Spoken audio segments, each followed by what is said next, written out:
Meantime, the U.S. Treasury Secretary and the finance ministers from 6 other advanced economies are meeting to discuss some of the most pressing global economic issues. But there's one key topic that's proving tough to talk about. Ylan Mui reports tonight from Bari, Italy. The world's most powerful economic officials are gathering here on the southern coast of Italy in the industrial port town of Bari. Security is tight as finance ministers and central bankers from the G7 countries hash out their differences, build relationships, and try to find common ground. But one of the most controversial topics of all is not on the table: trade. That's because back in March, Treasury Secretary Steven Mnuchin refused to commit to a statement that defended the benefits of free trade during his last meeting with our economic allies in Germany. Here at the 11th century castle where the G7 is taking place, officials want to avoid an embarrassing repeat of what happened in Germany, so they did not put trade on the formal agenda. One analyst called that a red flag, a sign of how tough those talks could be. It will be up to President Trump himself to tackle that discussion when he comes to Italy in a few weeks to meet with his G7 counterparts.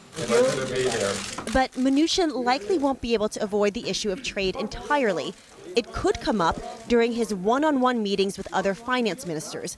He held his first one today almost as soon as he arrived. It was with Italian Finance Minister Padoan and lasted about half an hour. Here's what will be on the agenda here in Bari: inequality and how to generate faster economic growth for more people, cybersecurity and disrupting terrorist financing networks, the stability of the financial system, and of course, officials here will talk about taxes.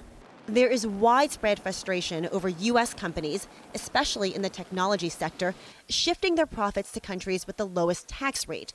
Italy has been particularly aggressive about cracking down on this behavior. It settled with Google for over $334 million in back taxes and reached a similar agreement with Apple 2 years ago.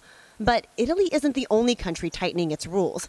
France now requires Airbnb to collect a tourist tax, and the European Union has been locked in a court battle with Apple for years over more than $13 billion in back taxes. Almost every official here agrees that U.S. companies should pay more.